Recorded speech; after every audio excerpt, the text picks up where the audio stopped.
मेरे प्रभु राम करो कल्याण, मंगल हारी प्रभु दशरथ दीन दयाल ग्रह संहारी, हरो नाथ संकट हर।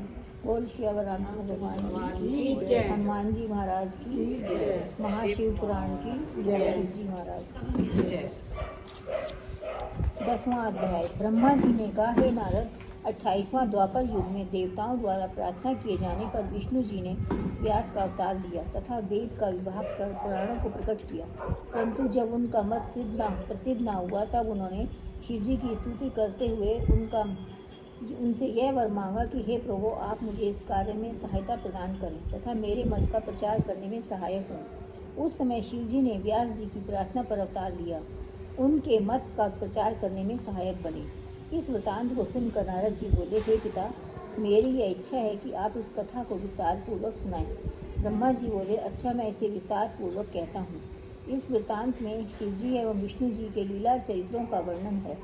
हे नारद, पूर्व काल में जब देवासुर संग्राम हुआ, उस समय बहुत से दैत्य मारे गए थे। अवसर पाकर वे सब दैत्य पुनः पृथ्वी पर उत्पन्न हुए और कुसंगति में पड़कर कुमार्ग पर चलने लगे। वे विपरीत बातें करते हुए अपने अहंकार में भरकर अनेक प्रकार के कुकर्म करने लगे। वे इस प्रकार इंद्रियों के वशीभूत हुए कि उनमें भी परस्पर शत्रुता फैल गई। उस समय देवताओं ने संसार में अनाचार बढ़ता हुआ देखकर विष्णु जी की सेवा में पहुँचे, अपने दुख का वर्णन किया तथा उसे वह कष्ट दूर करने की प्रार्थना की। उस समय भगवान विष्णु जी ने उनकी प्रार्थना स्वीकार करते हुए पाराशर के पुत्र के रूप में पृथ्वी पर जन्म लिया। संसार में कृष्ण द्वैपायन के नाम से प्रसिद्ध हुए। उनकी माता का नाम सत्यवती था। हे नारद, उन कृष्ण द्वैपायन व्यास रूप विष्णु जी ने वेद के 4 विभाग करके उनकी शाखाओं को फैलाया तथा पुराणों का निर्माण किया, परंतु संसार में उनका प्रचार किसी प्रकार न हो सका। यह देखकर व्यास जी सब देवताओं तथा ऋषि मुनियों सहित कमलपति विष्णु जी की शरण में गए और उनसे प्रार्थना करते हुए कहने लगे, हे प्रभु, मेरे पुराणों का संसार में कुछ भी आदर नहीं हो रहा है, अतः आप मुझे मेरे मत का प्रचार करने में सहायक हों। उस समय विष्णु जी ने उन्हें सांत्वना देते हुए इस प्रकार कहा, हे व्यास जी तथा ऋषि मुनियों, तुम निश्चिंत होकर अपने घर जाओ। हम पृथ्वी पर कृष्ण रूप में अवतार लेकर तुम्हारे दुखों को दूर करेंगे। भगवान विष्णु जी के ऐसे वचन सुनकर सब लोग अपने अपने घर लौट गए। तदुपरांत विष्णु जी ने यदुवंशी वासुदेव के घर श्री कृष्ण के रूप में अवतार लिया। उनका स्मरण करने मात्र से ही मनुष्य के संपूर्ण पाप नष्ट हो जाते हैं। हे नारद, वसुदेव की दूसरी पत्नी रोहिणी के गर्भ से शेष जी बलभद्र के रूप में अवतार लिया। सब देवता तथा मुनि आदि उस बलभद्र की सेवा करते हैं। श्री कृष्ण जी ने वज्र में पहुंचकर जो चरित्र किए, वज्र ब्रज होता है, ब्रज में पहुंचकर जो चरित्र किए उन्हें सुनो।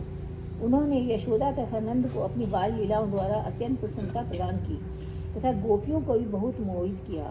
पूतना आदि को जिस कंस ने भेजा था, श्री कृष्ण जी ने मार डाला। बड़े बड़े योगिनियों और अपनी तपस्या के द्वारा जो फल प्राप्त नहीं होता, उसे ब्रजवासियों ने सहज ही पा लिया। हे नारद, जब श्री कृष्ण जी 12 वर्ष के हुए, तब वे बलभद्र के साथ मथुरा चले गए। वहाँ उन्होंने कंस को उसके सभी साथियों सहित मारकर नष्ट कर दिया तथा यदुवंशियों को बहुत सुख पहुँचाया। उन्होंने अनेक दैत्यों तथा शत्रुओं को मारकर अपने भक्तों की प्राणों की रक्षा की तथा जरासंध के बल एवं अहंकार का नाश किया। श्री कृष्ण जी के वंश की संख्या का वर्णन नहीं किया जा सकता। उनकी 16,108 रानियाँ थीं। उनसे 10-10 पुत्र उत्पन्न हुए थे। इस प्रकार श्री कृष्ण जी ने गृहस्थ आश्रम के महत्व का प्रतिपादन किया था। जब वे छोटे थे, तब उन्होंने अपनी कनिष्ठिका उंगली पर गोवर्धन पर्वत को भी उठा लिया था। हे नारद, महाभारत के युद्ध में उन्होंने अनेक प्रकार से पृथ्वी का भार उतारा। जब उन्होंने यदुवंशियों में अभिमान बढ़ता हुआ देखा, तब दुर्वासा से शाप दिलवाकर उन्हें भी नष्ट करा दिया। इस प्रकार अपने लोक में जाने से पूर्व वे अपने कुल का नाश करा गए। उन्होंने अपने मित्र उद्धव को अद्वैत ज्ञान का उपदेश दिया था। नाश भी करा गए, पहले पैदा कर ले फिर नाश करा। गलत चल रहे थे ना। ये 16,000 तो वो थी ना, जैसे हाँ, वो जो किसी ने जैसे वो राजा ने कैद कर रखी थी ना, कोई थी ये तो वो क्या वो छुड़वा के लाए श्री कृष्ण जी। तो कहते हैं अब हमें घर में कौन रखेगा, हम कहाँ जाएं। ये गीता में भी इसका पूरा तो बोले तुम अब कहाँ जाओगी, हमारा तो कोई ठिकाना नहीं, हम कहाँ। श्री कृष्ण बोले मैं रखूँगा तुम्हें। तब उन्होंने अपने महल में रखा। वो कहते पत्नी के रूप में नहीं रखा, तो उन्हें फिर रक्षा कह रहे करें। 10-10 बच्चे कैसे हुए, हुए? फिर कैसे हुए पत्नी के पति के रूप में केवल रखा तो योग बच्चे माया से कैसे ही हुए? होते थे, हाँ पहले योग से योग से होते थे। सारे कुंती का नहीं पांडव हुआ था? योग से ही पैदा हुए पहले थे। कुंती का नहीं हुआ था? कुंती का भी तो ऐसे कुंती हुआ का भी तो हुआ था, उसको श्राप मिला हुआ था। सूर्य पुत्र कोई योग ना होते, भोग से नहीं होते। भोग से नहीं होते थे। हाँ, योग से होता था। योग से। तो कहते हैं उत्पन्न नहीं हुए, कहते गणेश हैं जी भी तो प्राकट्य ऐसे हुआ हुए है। थे। हाँ प्राकृतिक गणेश जी भी ऐसे हुए थे, हाँ। कार्तिक के भी वैसे ही हुए ऐसे थे। हुआ। एक लाइट आते थे पेट में, बस कॉन्सिबल हो गया। योग का ये तो भी किसने बताया था कि बाद में कुछ हुआ था तो हाँ। उसकी वजह से ये कोप वाला हाँ, चक्कर आया। मैथुन का बाद में चला हाँ, था ये इसमें आ रहा है इसी में आया था। हाँ। ना कल तो पढ़ा ही हाँ, कल ही हुआ हुआ था। सृष्टि की रचना कई प्रकार से की ना। ये पृथ्वी मैथुन से- जिसको बाद में करा गया कल ही तो योग से, पढ़ा है। फिर वैसे चमत्कार करके वैसे अपनी वाणी से ही पांडवों को देखा ना, पीला हो गया, वो पीला उसका चेहरा हो गया दासी का, तो वो पीत वर्ण का पांडव हुआ ऐसे। और उन्होंने आंखें बंद कर ली एक दासी ने, तो वो अंधा हुआ पैदा हुआ धृतराष्ट्र। हाँ जी। तो वही है ना, उनमें शक्ति थी हाँ, पहले, योग शक्ति से ही जो होते पहले थे पहले। विज्ञान ये अब तक नहीं आई है। मोरों ने भी तो यही शिव जी ने याद है। योगासन शुरू किया है। मोर है, अच्छा, बकरे का सुर लगा के आजकल कोई जिंदा कर सकता है, हाँ, हाँ। वो साइंस अब तक नहीं है। नामुमकिन है ये चीज। और दोबारा सिर भी उगा लिया, इसमें आया ना कि गणेश जी के लिए सिर काटा तो उसका वापस उगाया। वापस क्यों कई दुनिया में यह कि है ना उसका तो काट दिया है, अपने बेटे का लगा लिया, पर ये कथा पता नहीं है कि उसका हाथी का- दोबारा हाथी का था। हाथी का दोबारा उन्होंने योग हाँ, माया से उसको भी किया हाथी था। का- हाथी की पत्नी सिर रोने लगा लगी ना कि हाँ, मेरे बच्चे का तो तुमने विनाश कर दिया, हाँ, अपने पुत्र को जिंदा कर लिया, तो उसको भी जिंदा कर लेकिन गणेश जी का भी तो सिर में तो ताकत थी ना, वही लगा देते। हाथी का इतना लगाया था। पता नहीं क्या नष्ट हो गया होगा अभी, हाथी का लगेगा ना। नष्ट हो गया होगा। और जैसे ध्यानु हाथी भक्त- का लगाया ना, ध्यानु उसी भक्त जगह ने- गणेश जी का ही वापस लगा और सकते हैं। ध्यानु भक्त ने क्या करा था, घोड़े का सिर कटवाया उसका अकबर ने, और वो देखो दोबारा जिंदा हो जिंदा हो गया। गया। आजकल वो साइंस कहाँ है? वो आ ही नहीं सकती, साइंस हो ही नहीं ये तो साइंस हुई सकती। नहीं। भगवान साइंस नहीं थी, वो शक्ति थी। शक्तियाँ थी आजकल ऐसी, साइंस नहीं थी। आजकल देवताओं को उस मन से कोई मानता भी साइंस नहीं। कितना भी कर ले, शक्ति अभी भी है, लेकिन वो भी करने वाला भी होना करने चाहिए और उसके आजकल वो भी ना होनी चाहिए। मन किसी का शुद्ध नहीं है। शुद्ध नहीं है। ये नहीं है। ਹੁਣ ਅੱਜ ਕੱਲ੍ਹ मोर जेड़े ने मोर को लोग थोड़ी करते हैं। हाँ, वो नाचता है ना, वो मोरनी आंसू से- पींदी हाँ, उसके आंसू मोरनी पीता है। पींदी है तो ता जाके हाँ, उसके रोंदा बच्चे क्यों है? रोंदा है पैरों अपने से पैरों को देख कर कबूतर के पैर है ना, उसके पैर कबूतर के सारा वो सुंदर है। मोर नाचते नहीं, नाचते मोर सुंदर पैरों को होते, देखा तो मोरनी रोने नहीं लग जाता है। मोरनी का बोलते ही बोलते हैं ये कलियुग में सब किया कैसे होता?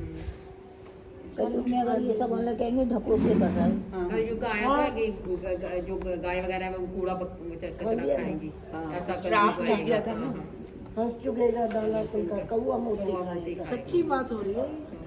बिल्कुल सत्य। उन्होंने अपने मित्र उद्धव को अद्वैत ज्ञान का उपदेश दिया था तथा उसे बद्री में वन में भेजकर मुक्त कर दिया। जिस व्याध ने उनके पांव में बाण मारा था उसको निर्वाण पद दिया तथा अपने सारथी दारुण को मुक्ति देकर वे अपने लोक को चले गए। हे नारद, श्री कृष्ण जी का चरित्र हमने तुम्हें संक्षेप में सुनाया है। इसके सुनने तथा सुनाने से मुक्ति प्राप्त होती है। हे नारद, इस प्रकार श्री कृष्ण जी ने पृथ्वी पर धर्म को फिर स्थापित किया, परंतु उससे व्यास जी को विशेष प्रसन्नता न हुई, क्योंकि संसार में उनका निवृत्ति मार्ग प्रसिद्ध नहीं हुआ था। अतः उन्हें रात दिन यही सोच बना रहता था कि किसी प्रकार हमारा मत संसार में फैले। अपनी मनोभिलाषा को पूर्ति के हेतु एक दिन उन्होंने भगवान सदाशिव का ध्यान किया तथा उनसे यह प्रार्थना की, हे कृपा सिंधु, मेरे वेद के आशय को पुराणों में प्रकट किया जाए, परंतु कलयुग में प्रभाव के कारण उन्हें कोई नहीं मानता। मेरी यह प्रार्थना है कि अब आप स्वयं अवतार लेकर मेरे मत की वृद्धि करें तथा निवृत्ति मार्ग को दृढ़ बनाएं। हे नारद, व्यास जी की यह प्रार्थना सुनकर शिव जी ने ब्रह्मचारी का रूप धारण किया। तदुपरांत उन्होंने अपनी योग माया द्वारा संपूर्ण संसार को मोहित कर लिया। फिर वे उसी शरीर से शमशान में जा पहुँचे। वहाँ उन्होंने यह देखा कि एक मुर्दा पड़ा हुआ है, तो वे योग माया द्वारा उस शव में प्रवेश कर गए और पर्वत की कंदरा में जाकर स्थित हुए। जब मुझे विष्णु जी को यह वृतांत ज्ञात हुआ तब हम दोनों उनकी सेवा में जा पहुँचे और अनेक प्रकार से उनकी स्तुति करने लगे।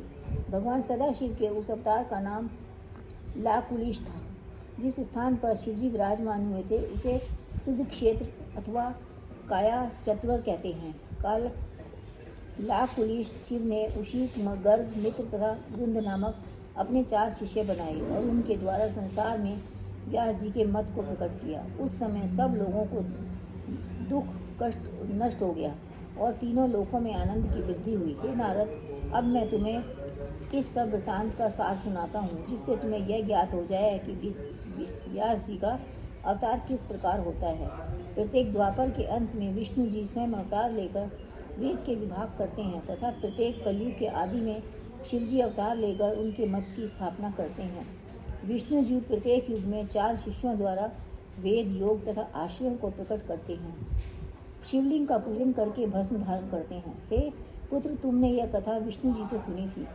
दधिवाहन अवतार से लेकर लाकुलिश अवतार तक शिव जी के 28 अवतार हैं तथा उनके कुल अवतारों की संख्या 42 है। जो प्राणी इस कथा को सुनता है अथवा पढ़ता है वह मुक्ति को प्राप्त करता है। बोलो महाशिव पुराण की 11वां अध्याय। ब्रह्मा जी ने कहा, हे नारद, अब मैं तुमसे नंदीकेश्वर अवतार का वृतांत कहता हूँ। शिलाद नामक मुनि शिव जी के परम भक्त थे। शिव जी की कृपा से वे महाधनी एवं ऐश्वर्यवान हुए, परंतु उनके कोई पुत्र नहीं था। इसलिए उन्होंने इंद्र की अत्यंत कठिन उपासना की। उनकी साधना से प्रसन्न होकर इंद्र ने उनके पास जाकर कहा, हे शिलाद, हम तुम पर अत्यंत प्रसन्न हैं, तुम वर मांगो। यह सुनकर शिलाद मुनि ने प्रणाम करने के उपरांत हाथ जोड़कर कहा, हे देवराज, आप मुझे एक ऐसा पुत्र दीजिए जो माता के गर्भ से उत्पन्न ना हो और सदैव अमर बना रहे। उस समय इंद्र ने कहा, हे शिलाद, हम ऐसा पुत्र नहीं दे सकते। हम तो तुम्हें केवल एक ऐसा पुत्र दे सकते हैं जो माता के गर्भ से उत्पन्न हो और जिसकी समय पाकर मृत्यु हो जाए। हे नारद, इंद्र के इन वचनों को सुनकर अपने हठ पर दृढ़ रहने हुए मुनि ने उत्तर दिया कि मुझे तो ऐसे ही पुत्र की आवश्यकता है। यदि आप दे सकते हो तो दे, अन्यथा रहने दें। तब इंद्र उनसे यह कहकर अपने लोक को चले गए। ऐसा पुत्र तुम्हें शिव जी द्वारा ही प्राप्त हो सकता है, क्योंकि उन्होंने काल को जीत लिया है और वे स्वयं मृत्यु के वश में नहीं हैं। इतना कहकर जब इंद्र चले गए तब शिलाद मुनि शिव जी का ध्यान धरकर तपस्या करने लगे। वे निरंतर एक दिव्य सहस्त्र वर्ष तक उग्र तपस्या करते रहे। उनकी तपस्या से प्रसन्न होकर शिव जी अत्यंत सुंदर स्वरूप धारण कर उनके पास पहुँचे। जैसे ही शिव जी ने उनके शरीर से अपने हाथ का स्पर्श किया, वैसे ही पुनः पूर्व की भांति हुष्ट पुष्ट हो गए। तदुपरांत शिव जी ने उनसे पूछा, हे शिलाद, तुम क्या चाहते हो? तुम जो मांगोगे मैं हम वही वर देंगे। यह सुनकर शिलाद ने बहुत स्तुति एवं प्रार्थना की और कहा, हे प्रभु, मैं एक ऐसा पुत्र चाहता हूँ जो माता के गर्भ से के बिना उत्पन्न हो और कभी भी मृत्यु को प्राप्त न हो। हे नारद, शिलाद के ऐसे वचन सुनकर शिव जी ने कहा, हे शिलाद, संसार में उत्पन्न होने वाला कोई भी जीव ऐसा नहीं है जो मृत्यु के हाथ से बाकी बचा रहे। केवल हम ही मृत्युंजय तथा बिना माता के गर्भ से उत्पन्न हुए हैं, इसलिए हम स्वयं ही तुम्हारे पुत्र होंगे। उस समय हमारा नाम नंदी होगा। ब्रह्मा ने भी हमारे पृथ्वी पर अवतार लेने के लिए पहले तपस्या की थी, तब हमने उन्हें यह वर दिया था कि समय पाकर वे पृथ्वी पर जन्म लेंगे। इस प्रकार हमारे अवतार लेने पर ब्रह्मा की इच्छा भी पूर्ण हो जाएगी और तुम्हारी अभिलाषा भी तृप्त हो जाएगी। अब तक हम संसार के पिता थे, परंतु अब तुम हमारे भी पिता होगे। इतना कहकर शिव जी अंतर ध्यान हो गए। उस समय शिलाद अत्यंत प्रसन्न हो अपने घर लौट आए। कुछ समय पश्चात शिलाद ने सब सामग्री एकत्र कर एक यज्ञ किया। उसी यज्ञ कुंड के बीच में प्रलय काल की अग्नि के समान दीप्यमान की उत्पत्ति हुई। उनका स्वरूप ऐसा था कि उसे देखने से तीनों लोग मोहित हो जाते थे। उनके हाथों में शंख, चक्र, गदा, शूल और अस्सी तथा कानों में कुंडल विराजमान थे। वे देखने में बालक के समान प्रतीत होते थे। उस समय आकाश से पुष्प वर्षा होने लगी। किन्नर आदि नृत्य गान करने लगे। देवता स्तुति करने में संलग्न हुए। उस समय सब ने यह पहचाना कि भगवान सदा शिव का अवतार हुआ है। बोलो महाशिव पुराण की जय। 12वां अध्याय। ब्रह्मा जी ने कहा, हे नारद, उस बालक को देखकर शिलाद मुनि ने कहा, हे बालक, तुमने उत्पन्न होकर मुझे अत्यंत आनंद प्रदान किया है, अतः तुम्हारा नाम नंदी होगा। तुम साक्षात शिव के स्वरूप हो। मैं तुमसे अपनी भक्ति मांगता हूँ। इतना कहकर शिलाद मुनि ने उनकी बहुत स्तुति की। तदुपरांत सब देवता विदा होकर अपने अपने घर को चले गए। तब शिलाद मुनि भी नंदी को साथ लेकर यज्ञ स्थल से उठकर अपने निवास स्थान को चले गए। इसी बीच नंदी ने यह चरित्र किया कि उन्होंने अपनी पहली देह को छोड़कर मनुष्य का रूप धारण कर लिया। हे नारद, शिलाद मुनि के घर आकर नंदी बालकों के समान क्रीड़ा करने लगे। जब उनकी अवस्था 10 वर्ष की हुई तब एक दिन शिवजी की आज्ञा से मित्रा तथा वरुण नामक 2 मुनि शिलाद के समीप पहुंचकर यह कहने लगे, हे शिलाद मुनि, यह बालक संपूर्ण विद्याओं का निधान होगा, परंतु इसकी आयु बहुत कम है। इतना कहकर जब वे दोनों मुनि चले गए, तब शिलाद अत्यंत दुखी हो नंदी से लिपट कर रोने लगे तथा मूर्छित होकर पृथ्वी पर गिर पड़े। उस समय नंदी ने शिलाद मुनि की मनुष्यों की भांति समझाते हुए कहा, हे पिता, आप इस प्रकार व्याकुल न हो, हम शिवजी की सेवा करके काल को जीत लेंगे और आपकी चिंता को दूर करेंगे। इतना कहकर नंदी रुद्र जप करने लगे। उस जप के प्रभाव से शिवजी गिरजा सहित नंदी के समीप पहुंच गए। उन्होंने संबोधित करते हुए इस प्रकार कहने लगे, हे नंदी, तुम्हें मृत्यु का कोई भय नहीं है, तुम साक्षात मृत्युंजय हो और तीनों लोकों में तुम्हें कुछ भी भय नहीं है। इतना कहकर शिवजी ने नंदी के शरीर से अपने शरीर का स्पर्श करा दिया। तदुपरांत उन्होंने गिरजा एवं सब गणों को देखते हुए कहा, हे प्रियजनों, यह नंदीश्वर मृत्यु से रहित होकर मेरे पास रहकर मुझे बहुत प्रिय होगा। इतना कहकर शिवजी ने अपनी माला नंदी के कंठ में पहना दी। तब नंदी उस समय 3 नेत्र तथा 10 भुजाधारी शिवजी के समान स्वरूपवान हो गए। उस समय शिवजी ने नंदी का हाथ पकड़कर अपनी जटा के ऊपर से थोड़ा सा पानी छोड़ दिया। उस पानी से अनेक नदियां बहने लगी। हे नारद, उन नदियों के नाम जटोदक, त्रिस्रोता, वृषध्वनि, स्वर्णोदक तथा जटक हुए। उस स्थान पर नंदी ने जो शिवलिंग स्थापित किया था वह भुवनेश्वर के नाम से प्रसिद्ध हुआ और वह स्थान भी सरमद नामक तीर्थ के रूप में अत्यंत पूज्य हुआ। जो मनुष्य इन नदियों में स्नान करके भुवनेश्वर शिवलिंग का पूजन करता है उसे मुक्ति प्राप्त होती है। इस चरित्र के उपरांत शिवजी ने गिरजा से यह कहा, हे प्रिय, अब हम नंदीश्वर का अभिषेक करेंगे तथा इसे अपने सब गणों का स्वामी बनाएंगे। गिरजा ने शिवजी के इस कथन को प्रसन्नतापूर्वक स्वीकार कर लिया। तदुपरांत शिवजी ने अपने सब गणों को पास बुलाया। उन गणों ने हाथ जोड़कर शिवजी की स्तुति करते हुए इस प्रकार कहा, हे प्रभु, आप हमें क्या आज्ञा देते हैं? यदि आप कहें तो हम समुद्र को सुखा दें अथवा मृत्यु को नष्ट कर दें। यदि आपकी इच्छा हो तो हम सभी दानवों और दैत्यों को जलाकर भस्म कर डालें एवं अग्नि को ही पकड़कर यहाँ ले आएंगे। हे नाथ, यदि आप किसी के ऊपर प्रसन्न हों तो वैसा कहें। आपकी आज्ञा पाकर हम उसकी हर प्रकार की सेवा करने के लिए तैयार हैं। हे नारद, गणों की यह बात सुनकर शिवजी ने उत्तर दिया, हे गणों, तुम यह नंदीश्वर हमारा प्रिय पुत्र और तुम सबका अधिपति है। तुम सब लोग मिलकर इसका अभिषेक करो तो हमें प्रसन्नता होगी। शिवजी की यह आज्ञा सुनते ही उन गणों ने अत्यंत प्रसन्न होकर शिवजी तथा नंदीश्वर का जय जयकार किया। उस समय में विष्णु जी तथा अन्य सब देवता भी वहाँ पहुँचे और शिवजी की स्तुति करते हुए ये कहने लगे, हे प्रभु, आपने नंदीश्वर के ऊपर जो कृपा की है वह सर्वथा प्रशंसनीय है। यह नंदीश्वर साक्षात आपके ही स्वरूप हैं। हम सब उन्हें प्रणाम करते हैं। इतना कहकर हम लोगों ने नंदीश्वर का अभिषेक किया। तदुपरांत शिवजी की इच्छा जानकर मैंने मरुत की कन्या सुयशा के साथ नंदी का विवाह करा दिया। उस समय विवाह में बड़ा उत्सव मनाया गया।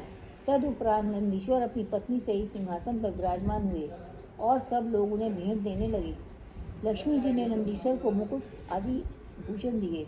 गिरजा ने अपने कंठ का हार दिया। विष्णु जी ने रथ की ध्वजा दी तथा मैंने स्वर्ण हार पहनाया। इसी प्रकार जब सब अन्य लोग भी नंदी को भेंट दे चुके तब शिवजी ने परिवार सहित अपनी पुरी को ले गए। तब वे वहीं रहकर शिव गिरजा का ध्यान किया करते हैं और उन्हीं की सेवा में संलग्न रहते हैं। हे नारद, 43वें शिव अवतार की कथा को जो व्यक्ति मन लगाकर पढ़ता है, सुनता है अथवा किसी दूसरे को सुनाता है, वह इस लोक में सुख पाकर अंत में शिवजी के समीप कैलाश पर्वत पर जा पहुंचता है। बोलो माँ शिव पुराण की 13वां अध्याय। ब्रह्मा जी ने कहा, हे नारद, अब हम भैरव अवतार की कथा कहते हैं। एक दिन कुंभज मुनि ने स्कंद के पास जाकर यह कहा, हे स्कंद जी, आप मुझे भैरव का चरित्र सुनाने की कृपा करें।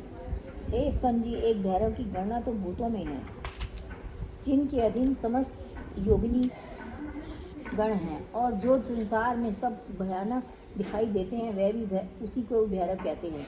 आप मुझे यह बताइए कि भैरव कौन से हैं जिन्हें शिवजी का अवतार कहा जाता है, तथा यह भी बताइए कि उन्होंने किस कार्य के लिए जन्म लिया। हे नारद, कुंभज मुनि की प्रार्थना सुनकर स्कंद जी ने उत्तर दिया, हे मुनि, भैरव भगवान सदाशिव के पूर्ण रूप हैं। वे ना तो भूत हैं ना भयानक ही हैं। उनकी महिमा तो ब्रह्मा और विष्णु भी नहीं जान पाते। अब तुम भैरव का वृतांत सुनो। एक समय की बात है कि सब देवता तथा मुनि आदि एकत्रित होकर यह विचार करने लगे कि संपूर्ण सृष्टि का स्वामी कौन है। बहुत समय सोच विचार करने के बाद भी जब कोई ठीक प्रकार से विचार न हो सका, तब उन्होंने यह निश्चित किया कि हम लोग सुमेरु पर्वत पर चलकर ब्रह्मा जी से यह बात पूछें कि वे सबका मूल कारण बता देंगे। यह निश्चय कर सब लोग ब्रह्मा जी के पास जा पहुँचे। इतनी कथा सुनाकर ब्रह्मा जी ने कहा, हे नारद, उन सब देवताओं ने मेरे पास आकर कहा कि हे विधाता, आप हमें यह बताने की कृपा करें संपूर्ण लोकों का स्वामी कौन है, जो दोषों से रहित, निर्गुण, सगुण, अविनाशी, सबके मन की जानने वाला तथा विशंबर तथा सब संसार को उत्पन्न करने वाला हो। उसका नाम आप हमें बताएं। देवताओं की यह बात सुनकर मैंने उन्हें उत्तर दिया, हे देवताओं, तुम जिसे जानना चाहते हो वह मैं ही हूँ। मेरे ब्रह्मा, स्वयंभू, धाता, अज, परमेष्ठी तथा आदि अनेक नाम हैं। अतः इन नामों को सुनकर तुम स्वयं समझ सकते हो कि परब्रह्म मेरे अतिरिक्त दूसरा कोई नहीं है। इतनी कथा सुनाकर स्कंद जी ने कुंभज मुनि से कहा, हे कुंभज, शिव जी की माया ऐसी बलवान है कि उसके वशीभूत होकर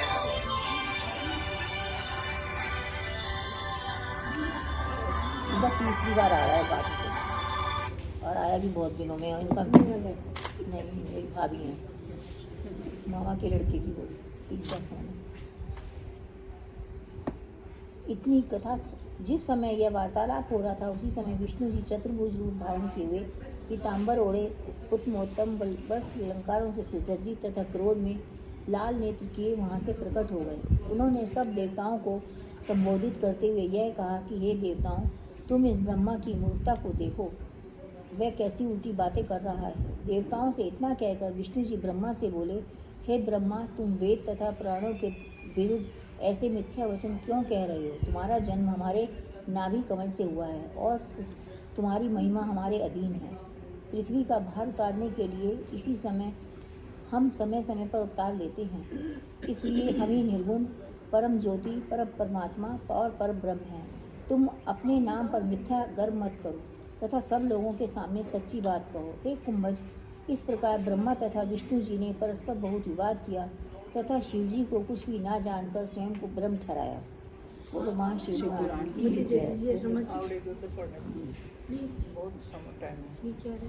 5 बजे तक पढ़ेगा। स्कंद जी बोले, हे कुंभज, अंत में यह निश्चय हुआ कि वे जिसे पर ब्रह्म कह दे उसी और सबका स्वामी स्वीकार किया जाए। ब्रह्मा, विष्णु जी तथा सब देवताओं ने वेदों को बुलाकर अत्यंत नम्रतापूर्वक यह कहा, हे वेदों, तुम्हारे वचनों पर सबको पूर्ण विश्वास है, अतः हमें यह बताओ कि पर ब्रह्म कौन है।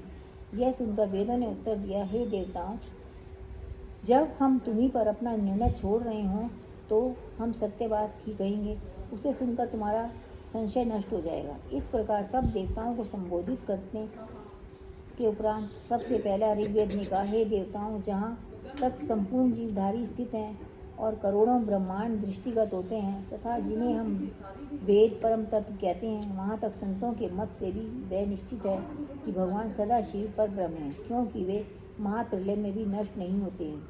एक कुंभज, इतना कहकर जब ऋग्वेद चुप हो गया तो यजुर्वेद ने इस प्रकार कहा, देवताओं, सृष्टि के संपूर्ण जीव यज्ञ द्वारा जिनका सेवन करते हैं तथा योगी जन जिनका ध्यान करते हुए हृदय में धरते हैं, परंतु जिनकी इच्छा के बिना उनका दर्शन प्राप्त नहीं कर पाते, जो परमानंद स्वरूप हैं और जिन्हें हम नेति नेति कह कर पुकारते हैं, वे परब्रह्म सदाशिव ही हैं। हे कुंभज, वेदों के यह वचन सुनकर दोनों देवता बहुत हंसे। तदुपरांत उन्होंने शिव जी की माया से मोहित होकर इस प्रकार का, शिव योगियों को स्वामी, जटाधारी, विष भक्षण करने वाला, नंद शरीर, बैल पर चढ़ने वाला है, जिस शिव का संग करने से ही सबको गिलानी होती है, भला ये परब्रह्म किस प्रकार से हो सकता है। इतना कहकर दोनों देवता हंसने लगे।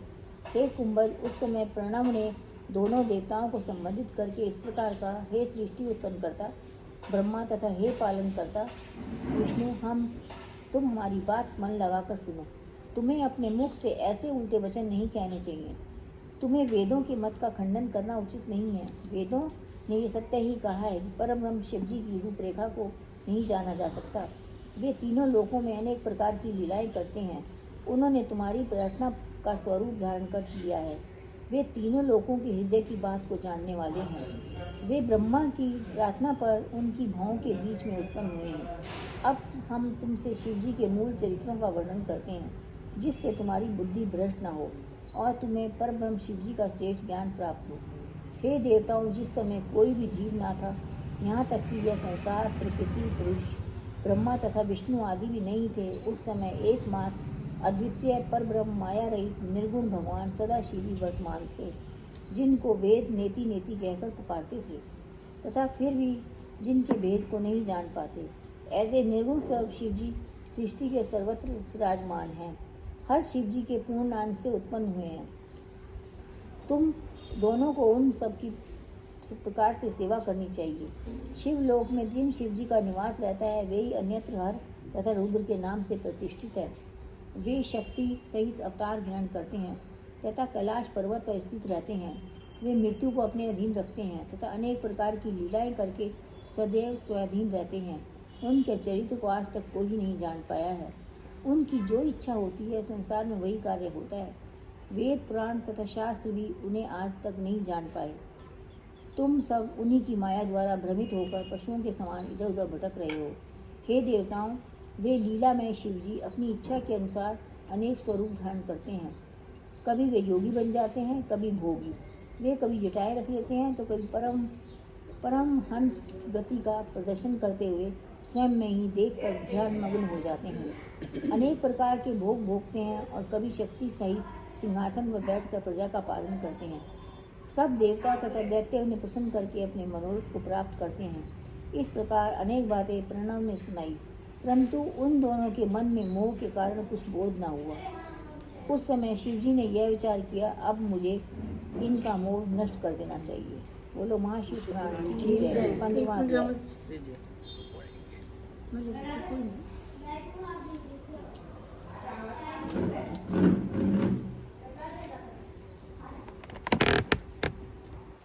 पंद्रवां अध्याय। सकल जी बोले, हे कुंभज, इतने में दोनों देवताओं के मध्य एक ज्योति प्रकट हुई, जिसके प्रकाश से समस्त पृथ्वी तथा आकाश पूर्ण हो गया। उसमें से एक सुंदर आकार उत्पन्न हुआ, जिसे देखकर ब्रह्मा ने अपने 5वें मुख से यह कहा, हे विष्णु जी, हमारे तुम्हारे बीच में यह कैसी आश्चर्यजनक ज्योति प्रकट हुई है, जिसमें किसी मनुष्य का आकार दिखाई पड़ता है। ब्रह्मा यह कहकर कह ही रहे थे कि उन्हें ब्रह्म स्वरूप इस प्रकार का प्रतीत हुआ कि एक मनुष्य नील लोहित वर्ण, चंद्रभाल, त्रिशूल हाथ में लिए तथा सत्वों के भूषण धारण किए हुए खड़ा था। तब ब्रह्मा उसे इस प्रकार बोले कि तुम तो वही हो जो हमारी भुवों के बीच से उत्पन्न हुए थे। तुम्हारे रोने के कारण ही हमने तुम्हारा नाम रुद्र रखा था। अब तुमको उचित है कि तुम हमारी शरण में आओ, हम तुम्हारी हर प्रकार से रक्षा करेंगे। जब ब्रह्मा जी ने मोह के वशीभूत होकर यह कहा, तब ब्रह्मा का ऐसा गर्व देखकर शिव जी ने महाक्रोध किया तथा ऐसे एक मनुष्य को जन्म उत्पन्न किया, जो भक्तों को आनंद करने वाला, शत्रुओं के लिए अत्यंत भयंकर था। उसके मस्तक पर चंद्रमा था, तीनों नेत्र लाल थे तथा शरीर में सर्प लिपटे हुए थे। इस प्रकार उन्होंने हर प्रकार अपने समान ही अपनी लीला के लिए उसे प्रकट किया। तब उस उत्पन्न हुए मनुष्य ने हाथ जोड़कर शिव जी से कहा, यह निवेदन किया कि हे शिव जी, अब आप मेरा नाम रख दीजिए तथा मुझे आज्ञा दीजिए कि अब मैं क्या करूं। यह सुनकर शिव जी बोले, तुम काल के समान ही प्रतीत होते हो, इसलिए तुम्हारा नाम कालराज होगा तथा तुम विश्व के भरण की शक्ति रखते हो, इसलिए तुम्हारा नाम भैरव भी होगा। तुमसे काल भी भयभीत होगा, इसलिए तुम्हारा नाम काल भैरव भी है। तुम गणों के दुखों को दूर करने वाले हो, इसलिए लोग तुम्हें अमराधिक कहकर भी पुकारेंगे। तुम भक्तों के पापों का भक्षण करोगे, इसलिए तुम्हारा नाम पाप भक्षण भी होगा। तुम सब भक्तों के मनोरथ पूर्ण करोगे। अब तुम अपना काम सुनो, मैं तुम्हें बताता हूँ। हे कुंभज, इतना कहकर शिव जी ने भैरव को यह आज्ञा दी कि हे भैरव, पद्मसूत जो ब्रह्मा है यह हमारा महाशत्रु है, तुम इसको बड़ी प्रकार शिक्षा दो। इसके अतिरिक्त और भी जो संसार में इस तरह मेरे विरोधी हैं उनको उचित दंड दो। मुझे अपनी मुक्ति नगरी अर्थात काशी प्राण के समान प्रिय है। मैं तुम्हें उसका स्वामी बनाता हूँ। काशी में तुम्हारी दुहाई फिरेगी और तुम वहाँ का राज्य करोगे। तुम्हारा कर्तव्य है कि काशी में जो मनुष्य पाप करे तुम उनको उपदेश करो। जो कोई काशी में शुभ या अशुभ कर्म करते हैं उनको चित्रगुप्त नहीं लिखते और वहाँ यमराज की आज्ञा नहीं चलती। यह सुनकर काल भैरव प्रसन्न हुए तथा मन में सोचने लगे कि ब्रह्मा को क्या दंड देना चाहिए। फिर उन्होंने ये सोचा कि ब्रह्मा ने अपने 5वें मुख से शिव जी की निंदा कर उनको पुत्र बनाया है, इसलिए मेरे विचार से तो यही उचित है कि अब मैं उनका 5वां सिर काट डालूं। यह सोचकर भैरव अत्यंत क्रोधित हुए और उनका स्वरूप महाभयानक हो गया। फिर उन्होंने अपनी बाईं उंगली के नख से ब्रह्मा का 5वां मुख काट लिया। उस समय चारों ओर हाहाकार मच गया। देवता एवं मुनि आदि सब भयभीत होकर कांपने लगे। विष्णु जी भी यह देखकर हाथ जोड़कर स्तुति करने लगे। ब्रह्मा जी अपनी यह दशा देखकर महादुखी हुए। वे शब्द रुद्री का जप करने लगे तथा शिव जी की शरण में गए। उस समय शिव जी ने कहा, हे विष्णु एवं ब्रह्मा, तुम लोग किसी प्रकार का भय मत करो। तुम दोनों ही सृष्टि को उत्पन्न करने वाले हो तथा उसके पालने वाले हो और हम प्रलय करने वाले हैं। हम तुम दोनों देवताओं में कोई भेद नहीं है, परंतु ब्रह्मा ने अपने जिस मुख से हमारी निंदा की हमने केवल उसी को दंड दिया। यह चरित्र कर हमने तुम्हारा मोह दूर कर दिया। हे कुंभज, इसके पश्चात शिव जी ने भैरव से कहा, हे भैरव, तुम जो कुछ भी काम करो यह सोचकर ही करना, क्योंकि ब्रह्मा चाहे कैसा भी भ्रष्ट हो गया हो परंतु उसका वध करना महापाप है। तुमको ब्रह्मा का 5वां सिर काट डालने के कारण दोष लग गया है, तुम उसको दूर करो।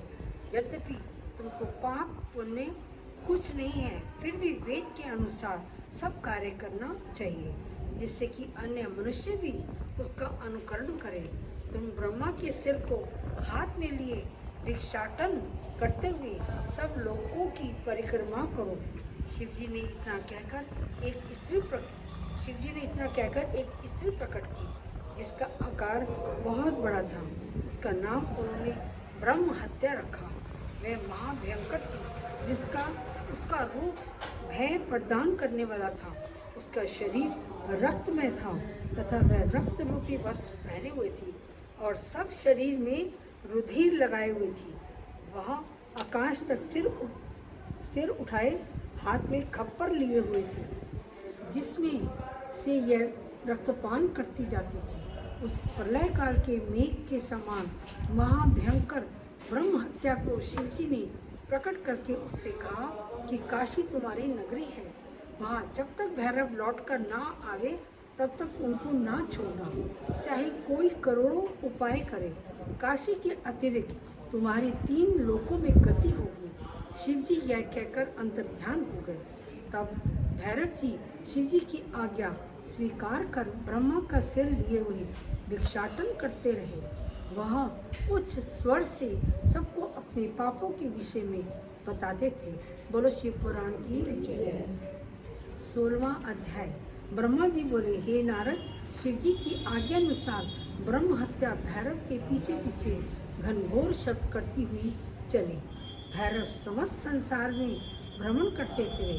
जो जो तीर्थ 7 द्वीपों में थे वे सब भैरव ने अकेले ही किए। उनके साथ में ब्रह्म हत्या के अतिरिक्त और कोई नहीं था। जब वे पाताल लोक में गए तब भी उस स्त्री ब्रह्म हत्या का साथ न छूटा।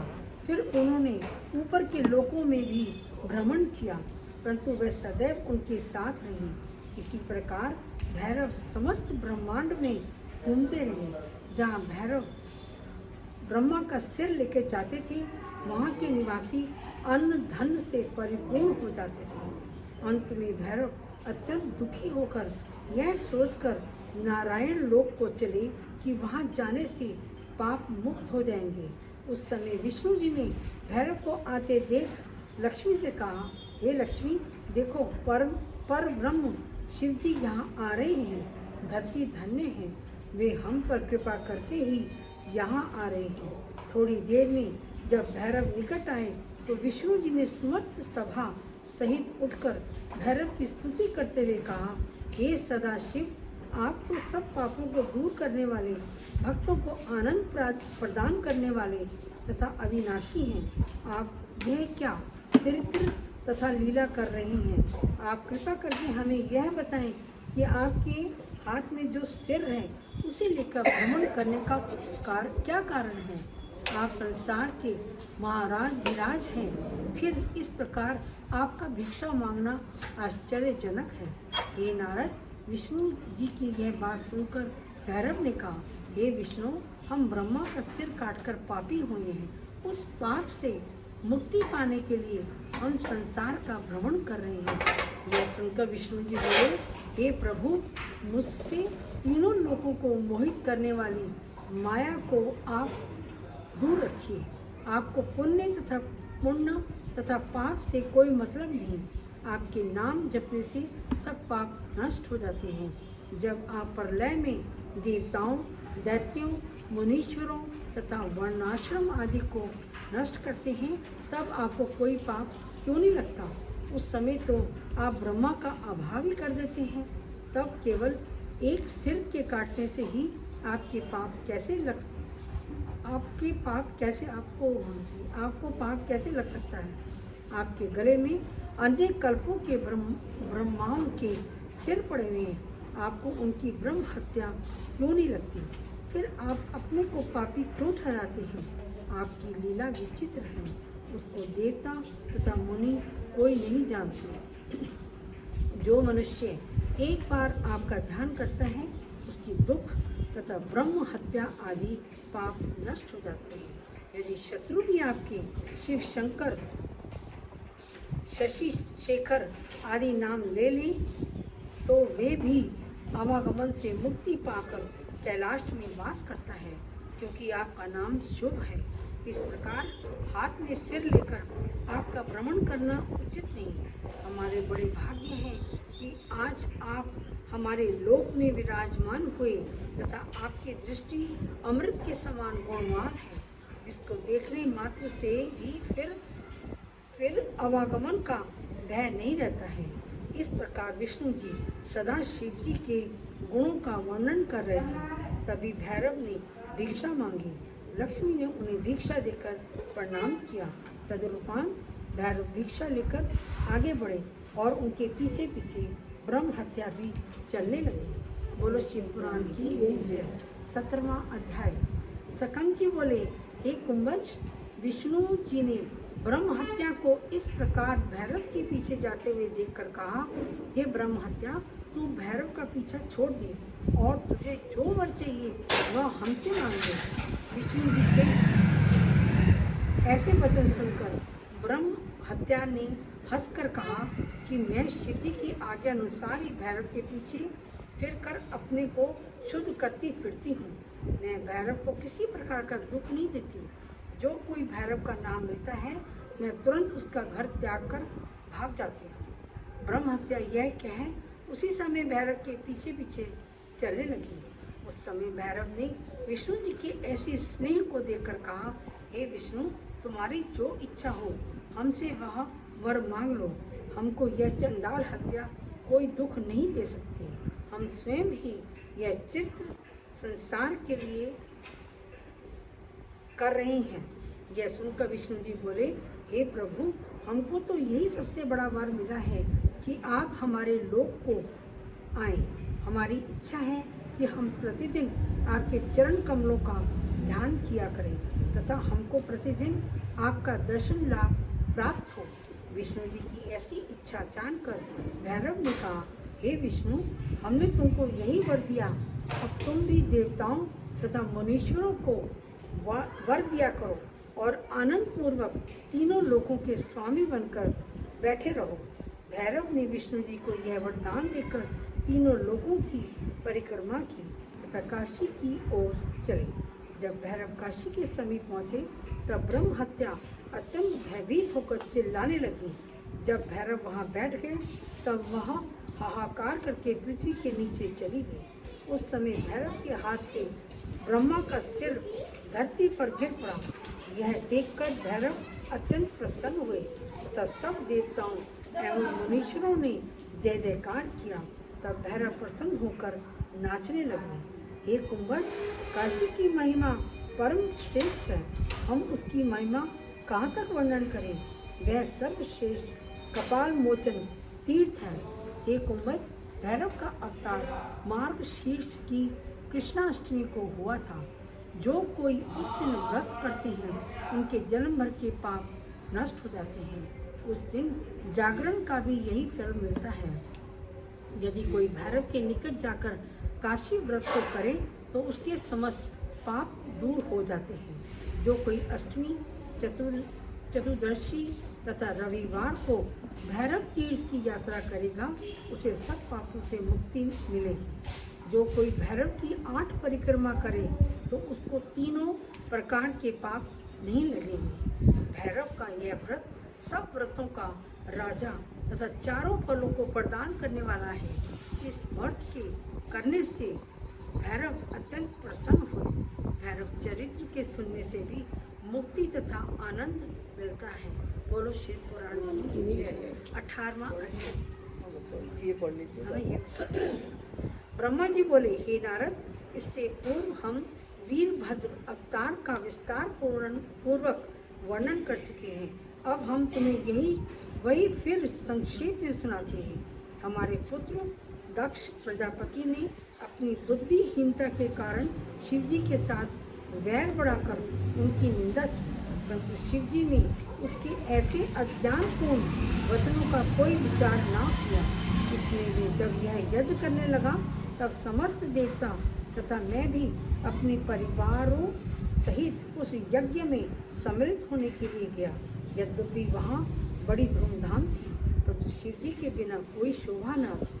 उस समय दधीची मुनि ने सबको समझाकर यह आग्रह किया कि तुम सब लोग जाकर शिवजी को यहाँ ले आओ, परंतु उनकी बात किसी को भी उचित न लगी। यहाँ तक कि विष्णु जी तथा मैंने भी शिवजी को बुला दिया।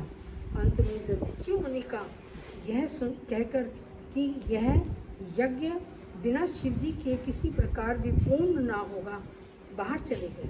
इस बात को दक्ष प्रजापति उत्तम ना समझकर हम सब की सहायता से यज्ञ करने लगे। संयोग से सती अपने पिता के घर में यज्ञ होने का समाचार सुनकर अत्यंत प्रसन्न हुई तथा यज्ञ में सम्मिलित होने के लिए शिवजी के हट करके आज्ञा प्राप्त कर दक्ष के घर चले गए।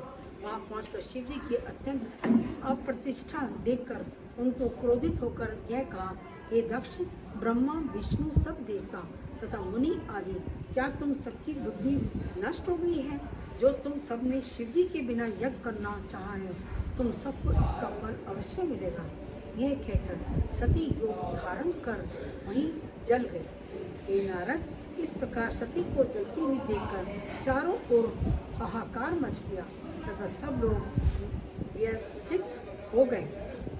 शिवजी ने अत्यंत क्रोधित हो अपनी एक जटा उखाड़कर शिला पर दे मारी। उस समय नदियाँ तथा पर्वतों सहित तीनों लोग कांप गए। उस जटा के प्रथम भाग से एक चतुर्भुज स्वरूप त्रिनेत्र हाथ में अत्यंत भयानक त्रिशूल लिए हुए वीरभद्र नामक गण उत्पन्न हुआ। वह शिवजी के सम्मुख आकर खड़ा हो गया। फिर उसने अपने रोमों से अपने समान असंख्य गणों को उत्पन्न किया। वे सब अट्ठास करते थे।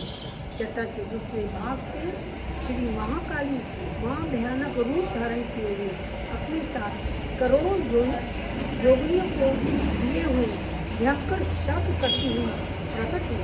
इसके पश्चात वीरभद्र तथा काली ने हाथ जोड़कर शिव जी से पूछा, हे शिव जी, अब हमें आज्ञा दीजिए कि हम क्या करें। तब शिव जी ने अत्यंत कुपित होकर उन्हें यह आज्ञा दी कि तुम दोनों दक्ष के यहाँ पहुँचकर उसके यज्ञ को विध्वंस कर सबको प्राण दान दो। शिव जी की ऐसी दशा पाकर वीरभद्र तथा काली अपनी अपनी सेनाओं सहित उनके चलने से चारों ओर भीषण शब्द होता था। हे नारद, इस प्रकार वीरभद्र के सेना सहित आगमन का समाचार जब दक्ष की पत्नी भीष्म ने सुना, जिसने इस सती का अत्यंत आदर किया तो उसने सबको समझाकर यह कहा कि अब शिव जी महाकुपित हुए हैं, इसलिए किसी की कुशल नहीं है। वीरनी यह बात सबसे कह ही रही थी कि शिव जी की सेना वहां पहुंच गई। राजा दक्ष उस स्थान पर यज्ञ कर रहे थे जहाँ हिमालय पर्वत के स्वर्ण शिखर तथा जहाँ मायापुरी के निकट गंगा प्रभावित हो रही है, उस देश का नाम कनखल है। वीरभद्र ने वहां पहुंचकर प्रलय की अग्नि के समान प्रचंड होकर सब लोगों को सुनाते हुए उच्च स्वर से कहा, हम शिव जी की आज्ञा से यहाँ आए हैं और तुम में से किसी को जीवित नहीं छोड़ेंगे। बोलो शिव पुराण की जय। कनखल, हाँ तभी कनखल। 19वां अध्याय। ब्रह्मा जी बोले, हे नारद, वीरभद्र ने यह कहकर यज्ञस्थल को जलाकर भस्म कर दिया तथा गणों को आज्ञा दी कि शीघ्र ही अकाल प्रलय करो। उस समय वीरभद्र की आज्ञा सुनकर गणों ने क्रोधित होकर यज्ञ में उपस्थित देवता तथा मनुष्यों के दाढ़ी, मोछ तथा केश आदि सब उखाड़ डाले और सबको शस्त्रों से मारा। वीरभद्र का यह कृत्य देखकर दिक्पालों ने कुछ देर तक उनका सामना किया, परंतु वे सब कुछ भी देर में परास्त हो गए। यह दशा देखकर सब देवता भाग खड़े हुए तथा उनका कोई भी उपाय सफल न हुआ। शिव जी के गण महाभयंकर अट्टहास करके यज्ञों को नष्ट करने लगे। यह देखकर अत्रि मुनि भागकर विष्णु जी के चरणों में गिर पड़े और बोले, हे विष्णु जी, आप हमारी रक्षा करें। हम आपकी शरण में आए हैं। हम देवताओं तथा मुनि आदि के दुखों का किस प्रकार वर्णन करें। आप इन शिव के गणों से उनकी रक्षा कीजिए। दक्ष प्रजापति जी की विष्णु जी से यही विनती कर उनके चरणों पर गिर पड़े और स्तुति करते हुए बोले, हे विष्णु जी, आप ऐसी कृपा करें कि जिससे यह गण नष्ट हो जाए। इन गणों ने आकर हमारा यज्ञ नष्ट कर डाला है। ऐसा निवेदन कर दक्ष विष्णु जी के सम्मुख हाथ जोड़कर खड़ा हुआ। हे नारद, इस प्रकार देवताओं ने तथा दक्ष की विनती सुनकर विष्णु जी गणों पर क्रोधित होकर उनसे लड़ने के लिए खड़े हुए। विष्णु जी द्वारा स्मरण करते ही सब शस्त्र चले गए। तब विष्णु जी रथ पर आरूढ़ होकर रथ पर चले। उस समय विष्णु जी गणों के सम्मुख खड़े होकर प्रज्वलित अग्नि के समान दिखाई पड़ रहे थे। उन्होंने गणों को अपने तीक्ष्ण बाणों से व्यथित करके युद्ध भूमि से भगा दिया। यहाँ देखकर श्री महाकाली महाकुपित होकर भयंकर शब्द करती हुई विष्णु जी के समीप चली। काली की सेना भी विष्णु जी के ऊपर चढ़ आई तथा विष्णु जी को चारों ओर से घेर लिया। क्षेत्रपाल भी अपनी समस्त सेना सहित विष्णु जी से लड़ने के लिए चले। भैरव भी विष्णु जी के समीप आ पहुँचे। इस प्रकार इन तीनों ने विष्णु जी से बड़ा युद्ध किया। उस युद्ध में विष्णु जी की बहुत सी सेना मर गई।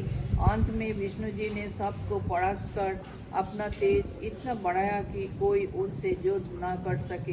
भैरव, काली तथा क्षेत्रपाल विष्णु जी की सेना के अंदर इस प्रकार घुस गए जिस प्रकार राहु चंद्रमा को घेर लेता है। तब विष्णु जी ने अपना धनुष हाथ में लेकर तीखे बाण चलाए तथा इसके साथ ही अपना शंख बजा दिया। उस समय जो देवता वीरभद्र के भय से भाग गए थे तो वे सब पुनः विष्णु जी के समीप आ गए। दोनों ओर से पुनः घोर युद्ध हुआ। युद्ध में काली, भैरव तथा क्षेत्रपाल ने देवताओं तथा विष्णु जी की बहुत सी सेना को नष्ट कर डाला। विष्णु जी ने भी योगमाया से समस्त बाणों को अभिमंत्रित कर चलाया तथा योगमाया द्वारा शंख, चक्र, गदा, पत्र धारण किए हुए अपने समान अनेक पार्षद प्रकट किए, जिन्होंने गणों को मारकर बहुत भय उत्पन्न किया। हे नारद, विष्णु जी की ऐसी योगमाया को देखकर वीरभद्र ने अत्यंत क्रोधित होकर अपना त्रिशूल चलाया, जिससे विष्णु जी की सब योगमाया नष्ट हो गई तथा वे स्वयं अकेले हो रह गए। तब वीरभद्र ने विष्णु जी के मस्तक पर अपनी गदा का प्रहार किया। विष्णु जी उस प्रहार को न सहकर पृथ्वी पर गिर पड़े। उस समय दोनों ओर की सेनाओं में हाहाकार मच गया। थोड़ी देर बाद विष्णु जी ने पुनः उठकर अपना चक्र हाथ में लिया, जो प्रलय काल के असंख्य सूर्यों के समान प्रकाश युक्त था। उसको देखकर सब गणों ने आश्चर्यचकित हो विष्णु जी के सम्मुख न ठहर सके। तब वीरभद्र ने शिव जी का ध्यान किया, जिससे उनके चक्रों को रोक देने की शक्ति प्राप्त हुई। उस बल से वीरभद्र ने उस शस्त्र को नहीं चलने दिया। श्री शिव पुराण कथा की जय। 20वां अध्याय। ब्रह्मा जी बोले, हे नारद, विष्णु जी के हाथ से वह चक्र न चल सका जिसके चलने से प्रलय हो जाती है। विष्णु जी भी पर्वत के समान खड़े रह गए। तब विष्णु जी ने मंत्र पढ़ा, जिसके पढ़ने से शरीर तो हिल सका, परंतु चक्र को चलने की शक्ति फिर भी नहीं मिली। उस समय मैंने विष्णु जी को इस प्रकार समझाया, हे विष्णु जी, जो कुछ होना है वही होगा, आप बैठिए, हठ क्यों करते हैं? क्या दधीच मुनि का वचन कभी टल सकता है? अब आप इस पक्ष को शिव जी की इच्छा समझकर ही छोड़ दीजिए और अपने घर को चलिए। मेरे समझाने पर विष्णु जी अपने धाम को चले गए। तब वीरभद्र अनेक प्रकार के उपद्रव करते हुए यज्ञों के समीप पहुँचे। सर्वप्रथम उन्होंने यज्ञों का स्थान फूंक दिया, समस्त यज्ञों के पात्र गंगा जी में फेंक दिए तथा जल डालकर सब यज्ञ कुंड बुझा दिया। उस समय यज्ञ की हिरण का रूप धारण कर वहां से भाग चला। इस बात को जानकर वीरभद्र तुरंत उसे आकाश से पकड़कर ले आए तथा उसका सिर काट डाला। उन्होंने धर्मराज, दक्ष प्रजापति तथा कश्यप के मस्तक पर लात मारी। इसी प्रकार अनेक उपद्रव कर सबको यथाशक्ति प्रतिफल दिया। तदुपरांत वे उसी चिता भूमि में प्रलय करने वाले रुद्र के समान विराजमान हुए। उस समय मैंने तथा विष्णु जी आदि ने शिव जी के निकट जाकर यह विनती की कि हे प्रभु, आपके गण वीरभद्र ने यज्ञों को विध्वंस कर सबको व्याकुल कर दिया है। दक्ष प्रजापति ने वास्तव में ही बहुत निर्बुद्धिता का काम किया, जो आपको अवधूत समझकर यज्ञों में नहीं बुलाया। आपने जो सबको दंड दिया सो सब इसी यज्ञ थे, परंतु जब आप हमारे अपराधों पर ध्यान न करके हमें क्षमा कीजिए। आप कृपा करके यज्ञों को पूरा करें तथा ऐसा उपाय करें कि जिससे दक्ष भी जीवित न हो सके। हे शिव जी, ऐसा करके आप सबको आनंद प्रदान कीजिए। यदि आप इस प्रकार दंड न देते तो धर्म नष्ट होकर पाप फैल जाता और आपकी महिमा को भूल जाने से मनुष्य वेद रहित हो जाते। हे नारद, शिव जी यह प्रार्थना सुनकर अत्यंत प्रसन्न हुए। तब उन्होंने वीरभद्र के पास पहुंचकर दया दृष्टि से देखा। उस समय वीरभद्र शिव जी के चरणों पर गिर पड़े तथा यह विनती की कि आप जो मुझे आज्ञा देंगे मैं उसी का पालन करूंगा। तब शिव जी बोले, हे वीरभद्र, अब तुम सब गण क्रोध को शांत करो, क्योंकि सब लोग अपना अपना दान प्राप्त कर चुके हैं। यह कहकर शिव जी ने वहां से सब गणों को विदा किया तथा सबकी और कृपा से दृष्टिपात किया, जिससे सबके अंग पहले जैसे ही हो गए। जो उस युद्ध में मारे गए थे वे सभी सोते हुए मनुष्यों के समान उठ खड़े हुए। फिर शिव जी ने भृगु के बकरे की दाढ़ी जमाई तथा दक्ष के शरीर पर बकरे का सिर रखकर उसको जीवित किया। उस समय दक्ष ने बकरे के स्वर्ण में शिव जी की स्तुति की तदुपरांत शिव जी ने प्रसन्न होकर यज्ञ पूर्ण करने के लिए आज्ञा दी। इस प्रकार शिव जी की आज्ञा द्वारा यज्ञ पूर्ण हुआ। सबको यज्ञ भाग देकर शिव जी को भी पूर्ण भाग दिया गया। श्री शिव शंकर यज्ञ पूर्ण करके अपने समस्त गणों सहित कैलाश पर्वत को लौट आए। विष्णु जी, मैं तथा समस्त देवता भी अपने अपने लोक को चले गए। हे नारद, मैंने अपनी बुद्धि के अनुसार वीरभद्र के अवतार की कथा तुम्हें कहा सुनाई। यह चरित्र बहुत ही पवित्र है। जो इसको पढ़ेगा या सुनेगा वह इस लोक में प्रसन्न हो रहकर अंत में शिव पद को प्राप्त करेगा। शिव पुराण की जय। अभी बस कर लेना 21वां अध्याय ये पढ़ लेती हूँ। अभी 5 मिनट और है। ब्रह्मा जी बोले, हे नारद, अब हम तुम्हें षड अवतार का वर्णन सुनाते हैं। पूर्व समय में दिति के 2 पुत्र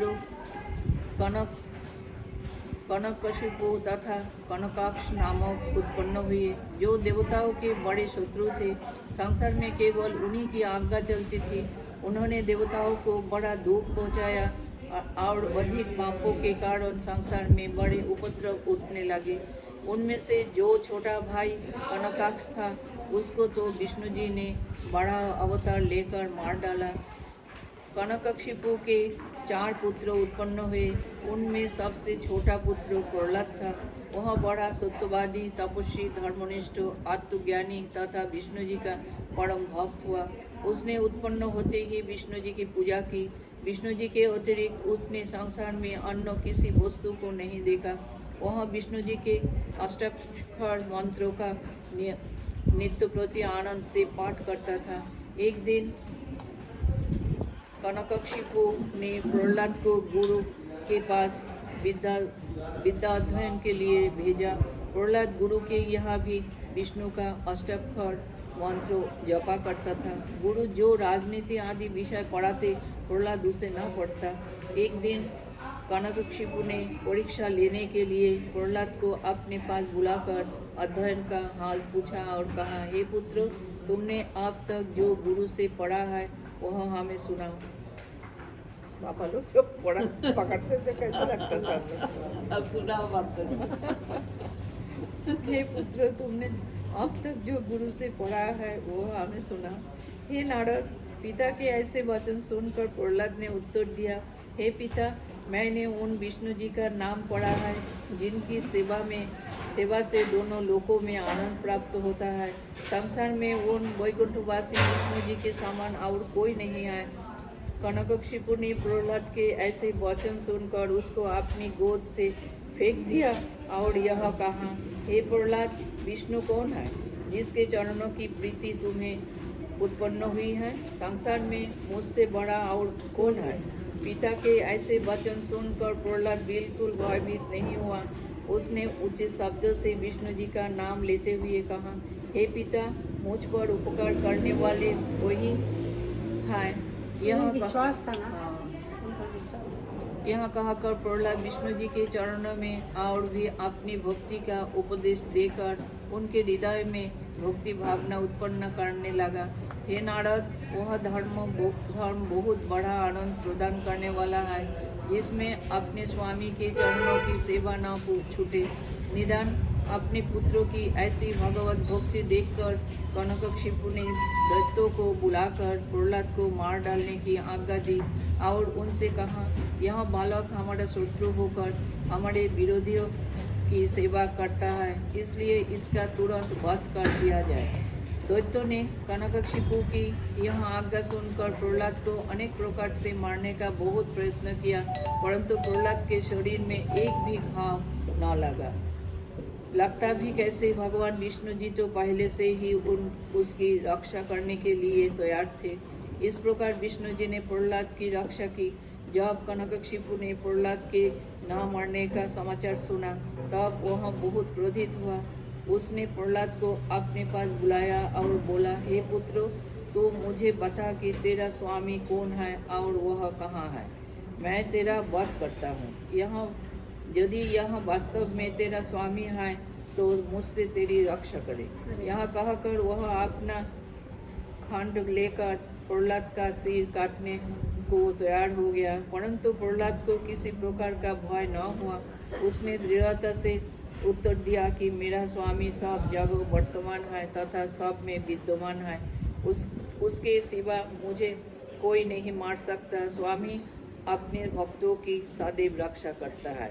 हे नारद, प्रहलाद के ऐसे वचन सुनकर कनकशिपु ने कहा, हे पुत्रों, अगर यह बात सत्य है तो फिर वह इस खंबे में क्यों नहीं दिखाई देता।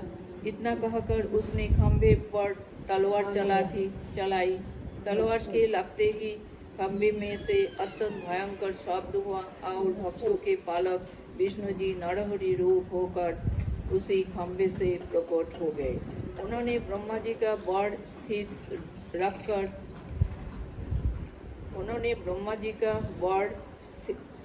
रखकर कनकशिपु का उदर चीर डाला। इसके पश्चात नरहरि ने बड़ा भयानक शब्द किया जो 3 लोकों में गूंज गया। उससे तीनों लोग भयभीत हुए। पृथ्वी कांप उठी, पर्वत जलने लगे तथा दिग्गज अपने स्थान पर स्थित न रह सके। हे नारद, नरहरि का ऐसा भयंकर रूप देखकर देवता वहाँ न ठहर सके और कुछ दूर भाग गए। उस समय शिवजी, मैं तथा बड़े बड़े देवता दूर से ही उनकी स्तुति करने लगे। फिर मैंने प्रहलाद से कहा, हे प्रहलाद, तुम नरहरि को शांत करके सब लोगों के दुख दूर करो। प्रहलाद मेरी इस बात को मानकर नरहरि के पास गए, परंतु तब भी उनका क्रोध शांत न हुआ, वरन वे और भी जोर से चिल्लाने लगे। तब इंद्र आदि समस्त देवता वहां से भागकर शिवजी की शरण में गए। मैं, इंद्र तथा दिक्पाल आदि देवताओं ने शिवजी की स्तुति करके उनसे यह निवेदन किया कि हम सब आपकी शरण में आए हैं। आप ऐसा उपाय कीजिए जिससे नरहरि का क्रोध शांत हो। हे प्रभु, इसी प्रकार का क्रोध दक्ष के यज्ञ को विध्वंस करने के लिए वीरभद्र ने किया था, उसको आप ही ने दूर किया था। हमको आपके अतिरिक्त कोई दूसरा इस क्रोधाग्नि को शांत करने वाला दिखाई नहीं देता। श्री शिव पुराण की जय। तथा समाप्त।